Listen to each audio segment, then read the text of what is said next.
வணக்கம். நான் உங்கள் ஜோதிடாசான் வஜ்ரம் அருள்ராம். உறவுகளே, ஜோதிட அடிப்படை பயிற்சி வகுப்பில் பஞ்சாங்கத்தை பற்றி பார்த்து கொண்டிருக்கிறோம். இந்த பஞ்சாங்கத்தில் 5 அங்கங்களில் 3 அங்கங்களை பார்த்துவிட்டோம். அதாவது வாரங்கள், திதிகள், நட்சத்திரங்கள், இந்த 3ஐயும் நாம் பார்த்துவிட்டோம். இன்று 4வதாக யோகங்களை பற்றி பார்க்க போகிறோம். இந்த யோகங்கள் என்றது என்ன? இந்த யோகங்களால் கிடைக்கப்பெறும் பலன்கள் என்ன என்பதையெல்லாம் நாம் பார்க்க இருக்கிறோம். யோகங்கள் என்பது நட்சத்திரங்களைப் போல தன்மை வாய்ந்தது. நட்சத்திரங்கள் சுப பலன்கள், அசுப பலன்கள், மத்தியம பலன்கள் என்று எப்படி தருகிறதோ அதே போல இந்த யோகங்களும் சுப பலன், அசுப பலன், மத்தியம பலன் என்று தரக்கூடிய வல்லமை வாய்ந்தது. ஏறத்தாழ சொல்ல வேண்டுமென்றால் நட்சத்திரங்களுக்கு இணையானது என்று கூட சொல்லலாம். ஆனால் நட்சத்திரங்கள் ஒரு படி உயர்ந்தது, அதைவிட இது ஒரு படி குறைவானது பலன் தரக்கூடிய விஷயங்களில். எனவே நட்சத்திரத்தின் தன்மை எப்படியோ அதற்குண்டான தன்மை இந்த யோகத்திலும் உள்ளது. நட்சத்திரங்கள் எப்படி 27 நட்சத்திரங்கள் உள்ளதோ அதேபோல் இந்த யோகங்களும் 27 நாம யோகமாக நமக்கு கொடுத்துள்ளார்கள் நம் முன்னோர்கள். இந்த யோகங்களை பற்றி நாம் பார்ப்பதற்கு முன்னால் புதிதாக நமது சேனலை பார்த்து கொண்டிருக்கும் மாணவர்கள், உறவுகள், உங்களுக்கு ஓரிரு வார்த்தைகள். உறவுகளே, உங்களது சொந்தங்கள், பந்தங்கள், உறவினர்கள் மற்றும் நண்பர்கள் இவர்களிடத்தில் நமது சேனலை எடுத்துச் சொல்லி அவர்களையும் சப்ஸ்கிரைப் செய்ய சொல்லுங்கள் உறவுகளே. காரணம், நாம் ஸ்ரீ ஜெயகௌரி ஜோதிடாலய நிறுவனம் ஒன்றை நடத்தி கொண்டு வருகிறோம். அந்த நிறுவனத்தின் வழியாக இல்லாதவர்களுக்கும் இயலாதவர்களுக்கும் ஏழை எளியவர்களுக்கும் நம்மால் முடிந்த உதவிகளை செய்து கொண்டு வருகிறோம். அது மட்டுமல்லாமல் ஆலய பணி, ஆலய தொண்டுகள் செய்து கொண்டு வருகிறோம். ஹோமம் வளர்ப்பது, வேலி வளர்ப்பது, இது போன்ற நற்காரியங்களையும் செய்து கொண்டு வருகிறோம். நீங்கள் சப்ஸ்கிரைப் செய்வதன் வழியாக நமது குடும்பத்தில் ஓர் அங்கத்தினராக நீங்கள் ஆகிவிடுகிறீர்கள். எனவே நாம் செய்யக்கூடிய இந்த நற்காரியங்களினால் கிடைக்கப்பெறும் பயன்கள், புண்ணியங்கள் அத்துணையும் உங்கள் ஒவ்வொருவருக்கும், உங்கள் குடும்பத்தாருக்கும் சேரும் என்பதில் எந்தவிதமான மாற்று கருத்தும் சந்தேகமும் வேண்டாம் உறவுகளே. எனவே பார்த்து கொண்டிருக்கக்கூடிய நீங்கள் முதலில் நமது சேனலை சப்ஸ்கிரைப் செய்யுங்கள். அருகில் இருக்கக்கூடிய பெல் பட்டனை ப்ரெஸ் பண்ணிக்கோங்க. லைக் பண்ணுங்க, ஷேர் பண்ணுங்க. இப்போ பதிவுக்குள்ள போகலாம் வாங்க உறவுகளே.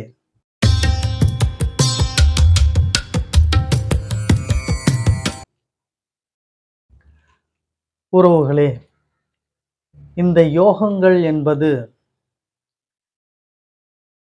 சூரியனுக்கும் சந்திரனுக்கும் இடைப்பட்ட தொலைவு, அதாவது தூரம் இருக்கிறதல்லவா? சூரியனுக்கும் சந்திரனுக்கும் இடைப்பட்ட தூரத்தில் ஏதோ ஒரு இடத்தில்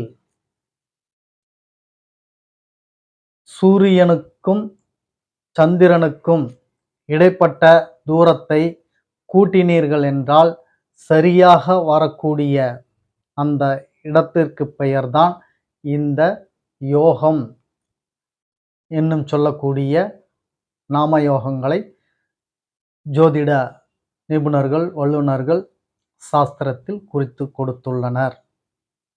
நான் சொல்வது உங்களுக்கு புரிகிறதா? சற்று குழப்பமாகத்தான் இருக்கும்.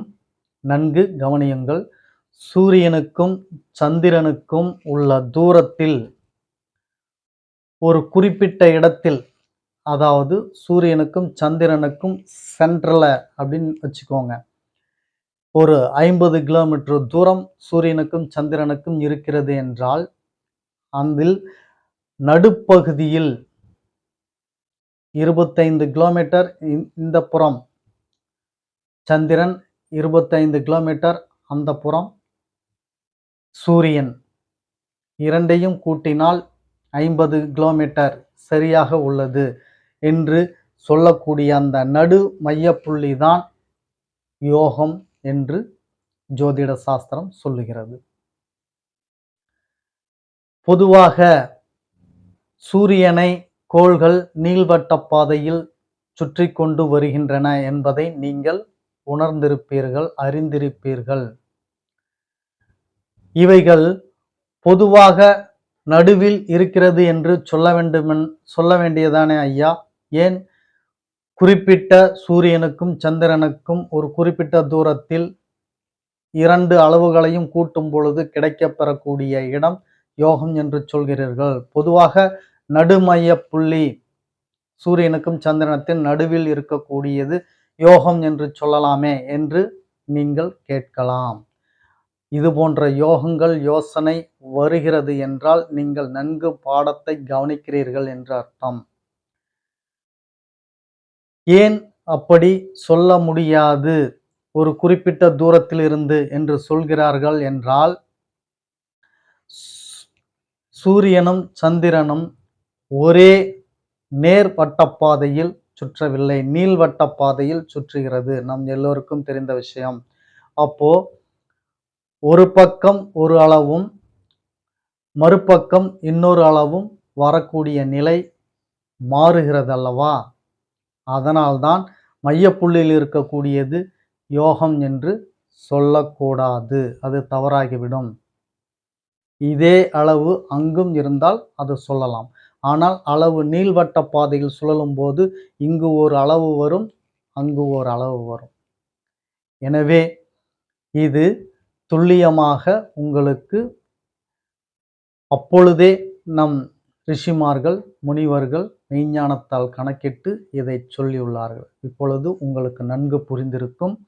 இந்த யோகங்கள் என்பது சூரியனுக்கும் சந்திரனுக்கும் இடைப்பட்ட தூரத்தில் நடுவே இந்த பக்கம் இருந்து சூரியனின் அளவை கூட்டினாலும் இந்த பக்கம் இருந்து சந்திரனின் அளவை கூட்டினாலும் சரியாக சூரிய சந்திரனின் தொலைவு தூரம் சரியாக இருக்க வேண்டும்.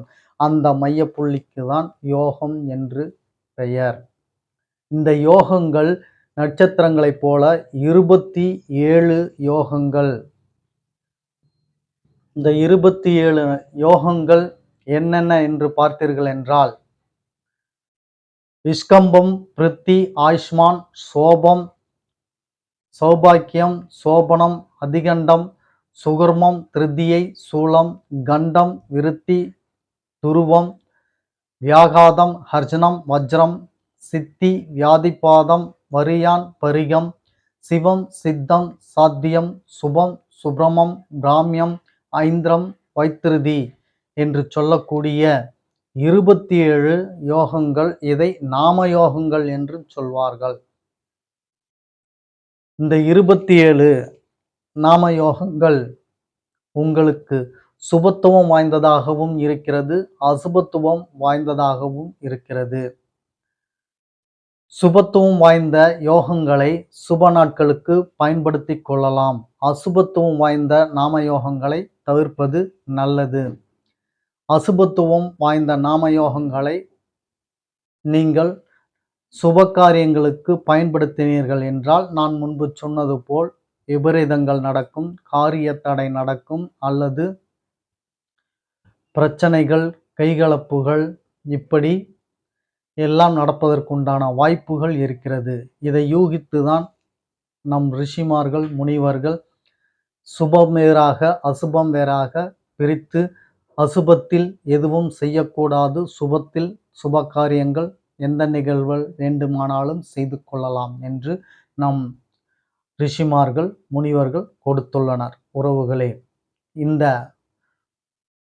சுப நாம யோகங்கள் என்பது பிருத்தி, ஆயுஷ்மான், சௌபாக்கியம், சோபனம்,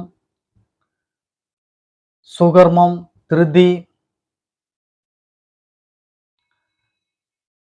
சுகர்மம், விருத்தி, வஜ்ரம், சிவம், சித்தம், சாத்தியம், சுப்ரமம், பிராமியம், ஐந்திரம், வைத்திருதி இவைகள் எல்லாம் உங்களுக்கு சுபநாம யோகங்களில் வந்து சேரும். இந்த நாமங்கள் இல்லாமல் இதர நாமங்கள் உங்களுக்கு அசுப நாம யோகத்தை சேரும். இந்த அசுப நாம யோகத்தை நீங்கள் சுபகாரியங்களுக்கு பயன்படுத்தக்கூடாது. இதை நன்கு புரிந்து கொள்ள வேண்டும். எல்லாமே பஞ்சாங்கத்தில் உள்ள 5 அங்கங்களும் சுபகாரியங்கள் நிகழ்விற்கு நாம் குறிப்பதற்காக வடிவமைக்கப்பட்டது. அதில் ஒவ்வொரு அங்கமும் மிக முக்கியமானது. இந்த 4வது அங்கமான யோகங்கள் நட்சத்திரத்தின் தன்மை ஒற்று போயிருக்கும். நட்சத்திரங்கள் போல் இதுவும் சுபமும் அசுபமும் மத்தியமமும் தரக்கூடிய யோகங்கள். இதில் சுபயோகங்கள் என்ன என்று உங்களுக்கு சொல்லியுள்ளேன். மீதமுள்ள யோகங்கள் அசுப யோகங்கள். அதை தவிர்த்துவிட வேண்டும். மத்தியம யோகங்கள் என்றால் என்ன என்றால், மத்தியம பலன்கள் யோகங்களுக்கு நீங்கள் பார்க்க வேண்டாம். சுபம் அசுபம் 2 மட்டும் பார்த்தால் போதும். இவைகளுக்கு உங்கள் மத்தியம இந்த யோகங்கள் முதுநிலை பாடத்திட்டத்தில் இடம்பெறும். அது இப்பொழுது உங்களுக்கு தேவையில்லை. இப்போ உங்களுக்கு சுபம் அசுபம் இது 2ம் தெரிந்து கொண்டால் போதும். உறவுகளே, நாம் நடத்தக்கூடிய பாடத்திட்டங்கள் மிகவும் சிறப்பு வாய்ந்த பாடத்திட்டம். நமது இலக்கு எதையும் எதிர்பாராமல் யான் பெற்ற இன்பம் பெருக இவ்வையகம் என்று சொல்வதற்கேற்றவாறு நாம் கற்ற கலைகளிலேயே மிகவும் சிறந்த கலையாக இந்த ஜோதிட கலையை நான் பார்க்கிறேன். எனவேதான் என்னுள் இந்த கலை இருந்து வீணாகாமல் எல்லோருக்கும் இந்த கலை பரவ வேண்டும். ஆர்வமுடன் உள்ள ஆன்மீகவாதிகளும் நண்பர்களும் இறையன்பர்களும் ஜோதிடம் கற்க வேண்டும் என்ற ஆர்வம் உள்ளவர்களும் எல்லோரும் வந்து இந்த கலையை கற்று பயன்பெறுங்கள். மிக உன்னதமான கலை. நான் ஏற்கனவே சொல்லியுள்ளேன், இந்த ஜோதிட கலை உங்களுக்கு எல்லாமே கொடுக்கும். 3 மிக சிறந்தது என்ன? தனிமனித ஒழுக்கம், மனிதநேயம், ஜோதிட விஞ்ஞான், அதாவது தெய்வ விஞ்ஞான், மன்னிக்கவும் மாற்றி சொல்லிவிட்டேன்.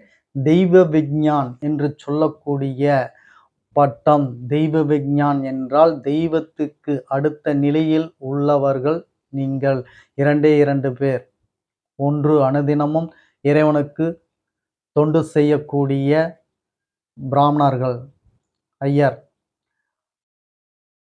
அதற்கு பிறகு 24 மணி நேரமும் இறைவனை சேவிச்சுண்டு, நவகிரகங்களை சேவிச்சுண்டு, அவைகளை உச்சரிச்சுண்டு அனுதினமும் பாடிக்கொண்டிருக்கக்கூடிய ஜோதிடர்கள் என்று சொல்லக்கூடிய ஜோதிட விஞ்ஞான்.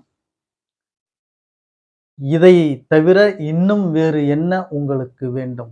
ஜோதிட விஞ்ஞான் என்ற ஒரு அந்த புகழ் ஒன்றே உங்களுக்கு போதுமே. இந்த கலையை முறையாக பயின்று முறையாக தேர்ச்சி பெற்றீர்கள் என்றால் உங்களுக்கு புகழுக்கு புகழ், செல்வாக்குக்கு செல்வம், தனிமனித ஒழுக்கம், மனித நேயம், குரு பக்தி, இப்படி அத்துணை நல் ஒழுக்கங்களும் நல் பழக்கங்களும் புகழும் அந்தஸ்தும் தரக்கூடிய ஒரே ஒரு கலை இந்த ஜோதிட கலைதான். இதை நன்கு மாணவர்கள் உணர வேண்டும்.